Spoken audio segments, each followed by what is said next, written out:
খিদির আলাইহিস সালাম দেয়াল নির্মাণ করলেন, দেয়ালের নিচে কি ছিল? খাজানা ছিল। তাহলে দেয়ালের নিচে খাজানা তিনি সংরক্ষণ করলেন কেন? এতিম বালকরা যেন বড় হয়ে সেটা নিতে পারে। তাহলে আপনি চিন্তা করেন, ওই মুদ্রাটা কি ছিল? ইলেকট্রনিক মানি ছিল যেটা তিনি সংরক্ষণ করলেন।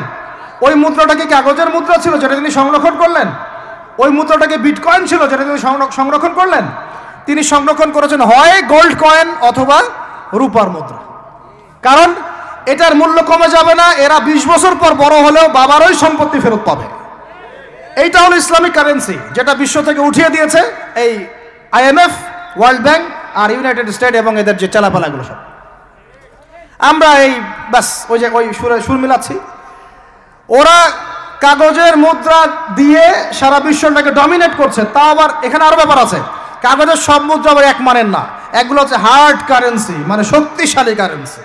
একগুলো সফট কারেন্সি, মানে নরম কারেন্সি। বাংলাদেশের টাকা কোন কারেন্সি, হার্ড না সফট? এতটুকু তো জানেন। হার্ড কারেন্সি কি? মার্কিন ডলার, মানে মগের মূল্য। একটা কথা হচ্ছে না, মগের মূল্য। মগ কারা জানেন? হয়েছে যারা রোহিঙ্গাদেরকে মেরেছিল ওরা এদের বলে মগ। আপনারা তো এগুলো জানেন না। ছোটবেলা আমাদের বাবা মারা ঘুম পাড়াতো না? খোকা ঘুমালো, পাড়া জুড়ালো, বর্গি এলো দেশে, মনে আছে? বুলবুলিতে ধান খেয়েছে, কি বলেন? তারপরে খাজনা দিব কিসে, মনে আছে? ধান ফুড়ালো, পান ফুড়ালো, কি জানি খাজনার উপায় কি? আর কটা দিন সবর করো নাকি রসুন। এখানে কি বোঝানো হয়েছে আপনি বুঝতে পারবেন না, তো ইতিহাস পড়তে হবে। খোকা ঘুমালো, পাড়া জুড়ালো, বর্গি এলো দেশে। বর্গি মানে এই যে মগদেরকে বোঝানো হয়েছে। ওরা উগ্র ছিল, যেখানে যাইতো এরকম মঙ্গলদের মতো ম্যাসাকার করতো, ফসল বিনষ্ট করতো, ট্যাক্স নিত, জুলুম করতো। ওইটা ভয় দেখানো হতো। ওই জন্য ওদের মূল্যক, ওদের এই যে আগ্রাসনটাকে বলা হয় মগের মূল্যক। মগের মূল্যকের ব্যাখ্যা বুঝলেন? এটা মগের মূল্য। ওরা এখন হার্ড কারেন্সি দিয়ে মগের মূল্যক। কিরকম? যে সারা বিশ্বের সফট কারেন্সিগুলো আমার কারেন্সি দিয়ে নির্ধারিত হবে। মানে আপনার 100 টাকা সমান সমান ওর $1 মগের মূল্যক। কেন আমার 1 টাকা সমান সমান তোমার $1 হতে পারে না? হতে পারে না? এটা করতে দিবে না, কারণ এটা করলে আপনার অর্থনৈতিক অবস্থা অনেক সমৃদ্ধ হয়ে যাবে এবং আপনি তাদের সমান হয়ে যাবেন।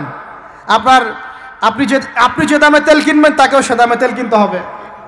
তো ওরা এটা ধরিয়ে দিল। শুধু তাই না, IMF এর মাধ্যমে, ফেডারেল রিজার্ভের মাধ্যমে, ওয়ার্ল্ড ব্যাংকের মাধ্যমে তারা এটাকে আমরা দ্বিতীয় বিশ্বযুদ্ধের পরের কথা বলছি আর কি। ওই সময় ব্রেটন উড কনফারেন্স হয়েছে, পরে দেখবেন। ব্রেটন উড কনফারেন্স হয়েছে, মার্কিন ডলারকে সারা বিশ্বের রুলিং মানে কারেন্সি হিসেবে ওরা নির্ধারণ করলো, মগের মূল্যক। এবং প্রত্যেকটা কারেন্সি এর আন্ডারে নিয়ন্ত্রিত হবে এবং টাকার মান, অন্যান্য মুদ্রার মান বাড়বে কমবে এর ভিত্তিতে, আপনার প্রবৃদ্ধির ভিত্তিতে নয়। এবং তার হাতে নিয়ন্ত্রণ থেকে যাবে। যদি আপনি বেশি বাড়াবাড়ি করেন আপনার টাকার মান তারা কমাই দেবে। কয়দিন আগে ইলেকশনের আগে একটা শব্দ শুনেছিলেন অনলাইনে, স্যাংশন দিতে চাই, স্যাংশন, মনে আছে? হ্যাঁ, মনে আছে? কি জিনিস বুঝছেন আপনারা? কিছু ওটা বুঝেন নাই। অর্থনৈতিক নিষেধাজ্ঞা কিভাবে দিতে পারে? আপনার টাকার মান তারা কমাই দিবে। তখন 1 কেজি পেঁয়াজের দাম হবে 500 টাকা, 1 কেজি রসুনের দাম হবে 1000 টাকা, 1 ব্যারেল তেলের দাম হয়ে যাবে দেখবেন 10,000 20,000 টাকা। কিচ্ছু করতে পারবেন না। তুরস্কের মতো কান্ট্রি যখন ঘুরে দাঁড়ানোর চেষ্টা করছিল, ওদের লিরার মান তারা বাড়িয়ে দিল একদম। ওটা তো মনে হয় 12,000 পর্যন্ত চলে গেছে। ইনফ্লেশন বলি আমরা এটাকে, মুদ্রাস্ফীতি, ওটা প্রায় 12,000% পর্যন্ত বেড়ে গিয়েছিল। বলি নাউজুবিল্লাহ। এগুলো জুলুম, অর্থনৈতিক জুলুম। বাইরের চোখ দিয়ে দেখলে মনে হবে সুন্দর চলছে সবকিছু, ভিতরের চোখ দিয়ে দেখা শিখলে বুঝবেন অর্থনৈতিক ক্ষেত্রে এই বিশ্বে এই জায়নিস্টরা, ইহুদি খ্রিস্টানরা সবচেয়ে বেশি জুলুম করেছে। আরও আছে, বলতে থাকলে সারা রাত যাবে। এরপরে তারা আরবদেরকে বুঝালো, ইয়া শাইখ, আরবদেরকে বুঝালো, হাবিবি, ইয়া হাবিবি, কাছে আসেন, শোনেন, আমরা আপনাদের কাছে তেল আছে, আপনারা তো তেল বয়কট করে দিয়েছেন, আর তেল ছাড়া তো আমাদের যুদ্ধ বিমান ফ্লাই করছে না। তেল কাদেরকে দিয়েছে আল্লাহ পাক? মিডল ইস্টে আরবকে দিয়েছে, ঠিক আছে? এখন হাবিবিকে বলা হচ্ছে যে আপনারা তো তেল বয়কট করে দিলেন। এটা করেছিল বাদশাহ ফয়সাল, বলেন রাহিমাহুল্লাহ। উনি একজন সাহসী নেতা ছিলেন, এই জন্যই তাকে গুপ্ত হত্যা করা হয়েছে। সাহসী যারা, তাদেরকে গুপ্ত হত্যা করে এদের একটা সুন্নত, এটা মাথায় রাখবেন। খুব ট্যালেন্টেড একজন দেখবেন, খুব ট্যালেন্টেড একজন বিজ্ঞানী দেখবেন হঠাৎ নাই, টাপাস করে মিসাইল এসে পড়ে গেল। এমন সূক্ষ্ম স্নাইপার দূর থেকে 12,000 কিলোমিটার দূর থেকে মেরে দিল, আপনার কলিজার মধ্যে ফেলে গেল। এগুলো জেনে বুঝেই আমরা প্রতিদিন সকাল করি, সন্ধ্যা করি, আলহামদুলিল্লাহ। কারণ অ্যাটলিস্ট আপনাকে তো জানতে হবে, জেনে নেন, পরে আপনারা চিন্তা করবেন যে কিভাবে লাইফ লিড করবেন। ফাযাক্কির ইন্নামা আনতা মুযাক্কির, আপনি উপদেশ দিন, শুধু আপনি উপদেশ দাতা। লাস্তা আলাইহিম বিমুসাইতির। ফাযাক্কির ইন নাফাআতিয যিকরা সায়াযাক্কারু মা ইয়াখশা, যারা আল্লাহকে ভয় করে তারা ফিরে আসবে ইনশাআল্লাহ। তো যেটা বলছিলাম, বাদশা ফয়সাল একদম বয়কট করে দিলেন। এবার ওরা এসে বুঝাচ্ছে যে তেল ছাড়া তো আমাদের চলছে না, এদিকে ওদের ডলারের মান কমে যাচ্ছে, মুদ্রাস্ফীতি হচ্ছে, ইনফ্লেশন হচ্ছে। এখন তারা বোঝালো যে ঠিক আছে, একটা চুক্তি করা যাক। যুবকরা ভালো করে শোনেন, এগুলো জানেন না বলেই অনেক সময় আপনি সহি সহি বলে সহি ভুল পথে যাচ্ছেন। ভাই, সহি পথেই যাচ্ছেন, বাট এটা সহি ভুল হয়ে যাচ্ছে। কথা বুঝাতে পারছি? সহিহের আড়ালে একটা মারাত্মক জয়ীফ আর জাল আকীদা আছে, এটা আপনার সামনে সহি দিয়ে ঢেকে দেওয়া হয়েছে, বুঝতে পারতেছেন না। এই জায়গাটাকে ভালো করে বোঝেন।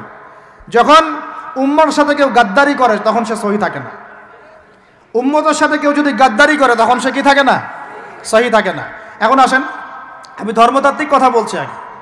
এখানে বাদশা ফয়সাল তাকে কনভিন্স করা হলো, ঠিক আছে আমরা তেল কিনবো, আপনাদের কাছ থেকেই কিনবো, আপনাদের গলফ কান্ট্রি যেগুলো আছে এদের কাছ থেকেই কিনবো, তবে একটা শর্ত, আপনারা তেল বিক্রি করবেন শুধু মার্কিন ডলারে, অন্য কোনো কারেন্সিতে তেল বিক্রি করতে পারবেন না। বলেন নাউজুবিল্লাহ। আপনি বাংলাদেশ গভর্নমেন্ট যদি গিয়ে এক ব্রিফকেসের মধ্যে 1 কোটি টাকা নিয়ে যায়, বুঝেন কথা, বুঝতে পারতেছেন?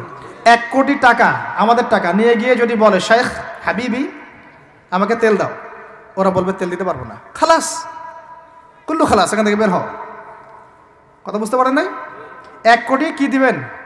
টাকা, তেল দিবে না। লিখে নেন, দিবে না। কিন্তু সেই 1 কোটি টাকাকে যদি আপনি ডলারে কনভার্ট করেন, ওটাকে ডলার দিয়ে কনভার্ট করেন, করে যদি বলেন হাবিবি তেল, তখন বলবে যে আসো তাআলিলাহি, তেল নিয়ে যাও, খালাস, কুল্লু খালাস। আর বুঝতে পারছেন? তেল বিক্রি করব শুধুমাত্র ডলার দিয়ে, ডলার ছাড়া অন্য কোনো কারেন্সিতে তেল বিক্রি করতে পারবো না। এইটা পশ্চিমারা আরবদের সাথে একটা সন্ধি করলো আর কি, চুক্তি করলো। এই চুক্তির নাম হলো পেট্রো ডলার মনিটরি সিস্টেম। বুঝতে পারলাম? Petro dollar monetary system. এর বদৌলতে আরবের মরুভূমি হয়ে গেল এখন একদম অট্টালিকার প্রাসাদ। বোঝা যায়? মরুভূমিগুলো হয়ে গেল কি অট্টালিকার প্রাসাদ, আর বাকি পুরো মুসলিম উম্মার উপর দেখেন কি দুরবস্থা নেমে আসছে। শুধু তাই না, ওই ডলার হলো একদম লিডার, কারেন্সির লিডার। এখন ওই ডলার তেলের মান নির্ধারণ করবে, আপনি টাকা দিয়ে করতে পারবেন। সারা বিশ্বের সবচেয়ে বড় অর্থনৈতিক জুলুম হচ্ছে এই পেট্রো ডলার মনিটরি সিস্টেম। এর চেয়ে বড় কোনো জুলুম হয়নি অর্থনৈতিক জীবনে। এখন অনেক ওলামায়ে কেরাম আছেন আপনারা এখানে, আমি জানি উপস্থিত, আপনারা একটু ফিকহের কিতাবগুলো মোতালা করে আমাদেরকে একটা ফতোয়া দিয়েন যে এইরকম মনিটরি সিস্টেম প্রণয়ন করা জায়েজ না জায়েজ। এটা আপনারা ফতোয়া দিয়েন, আমি ফতোয়া দিতে পারবো। আমি অর্থনৈতিক ভাষায় বলতেছি যে এই মনিটরি সিস্টেমটা পুরো বিশ্বে জুলুম নিয়ে আসছে। এখন আদতে, এখন শোনেন এই অংশটুকু শোনেন, তারপরে আমি শেষের দিকে চলে আসতেছি। আদতে এতে পশ্চিমাদের লাভ কি হয়েছে শোনেন। আমার কাছে এই যে ডলার, এটা আমি ছাপাই আমার দেশে, আমার কারখানায়। আমার খরচ হচ্ছে কাগজ, আমার খরচ হচ্ছে মেশিন, আমার খরচ হচ্ছে কালি। বোঝা যায়? বোঝা যাচ্ছে? আচ্ছা, এখন সেটা আমি বানালাম, ছাপালাম, গিয়ে আমি আরবকে দিলাম, তেল দাও। ওরা এই কাগজের টাকাটা নিল, নিয়ে রিজার্ভ করলো, করে মূল যে তেল, এই তেলটা মনে করেন তেল বা সোনা, তেল বা সোনা একই কথা, কারণ সোনার ফাংশন প্লে করছে এখন তেল। এখন তো যেহেতু গোল্ড দিনার নাই, দিরহাম নাই, এই তেলটা তারা নিয়ে ওদের দেশের আন্ডারগ্রাউন্ডে বাংকার আছে, গ্যালনকে গ্যালন তেল রিজার্ভ করতে থাকলো। এমনভাবে রিজার্ভ করতে থাকলো যে বিগত আগামী 30 বছর যদি বিশ্বে কোনো তেল নাও থাকে, ওরা চলতে পারবে, প্লেন উড়াইতে পারবে। ওদের মিলস বন্ধ হবে না, ফ্যাক্টরি বন্ধ হবে না, ওদের ইন্টারনেট সেকশন বন্ধ হবে না, বিদ্যুৎ বন্ধ হবে না, ওদের কোনো কিছুই বন্ধ হবে না, কোনো প্রযুক্তি বন্ধ হবে না। এত তেল তারা এখন রিজার্ভ করলো কি দিয়ে? ওর দেশে ছাপানো বিনামূল্যের ডলার দিয়ে। এবং সেই ডলারটা আমরা নিলাম, নিয়ে আমরা মাশাআল্লাহ অট্টালিকা নির্মাণ করলাম আর মনে করলাম যে মাশাআল্লাহ আমি তো খুব ধনী হয়ে গেলাম, সমৃদ্ধি অর্জন করলাম। আদতে এখানে পশ্চিমাদের সবই লাভ। আমরা বলি না যা লাউ তাই কদু, আমরা বলি আম গেল সালাও গেল, তাই না? এখানে আমও তাদের, সালাও তাদের। আদতে আমাদের কিছু নাই। আপনারা হাসতেছেন, কিন্তু এইটা হচ্ছে সারা বিশ্বের সবচেয়ে বড় জুলুম।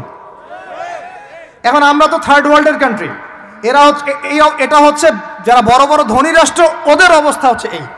আর আমরা যারা থার্ড ওয়ার্ল্ডের কান্ট্রি, উন্নত বিশ্বের দিকে এগিয়ে যাচ্ছে, আমরা যারা আস্তে আস্তে, যে পথে আমাদের দুর্নীতি বাধা, আমাদের এই যে নৈতিকতার অবক্ষয় বাধা, আমাদের মধ্যে আমানতহীনতা বাধা, এই বাধাগুলো আমাদেরকে আঘাতে দিচ্ছে না। তা আমাদের অবস্থা কি হতে পারে তাহলে চিন্তা করেন। এখন আমরা এই জায়গায় আছি, এই জায়গায় বসে বসে আপনি মনে করছেন যে আপনি মাশাআল্লাহ খুব পাক্কা মুসল্লি, হালাল খাচ্ছেন, নামাজ পড়তেছেন, তাহাজ্জুদ গোজার, জান্নাত কিনে নিয়েছেন মাশাআল্লাহ। অথচ আপনার অর্থনীতি সুদভিত্তিক, এবং এই সুদভিত্তিক অর্থনীতির আন্ডারে থেকে কোনো বেসরকারি ব্যাংক পর্যন্ত 100% সুদমুক্ত সিস্টেম দিতে পারবে না।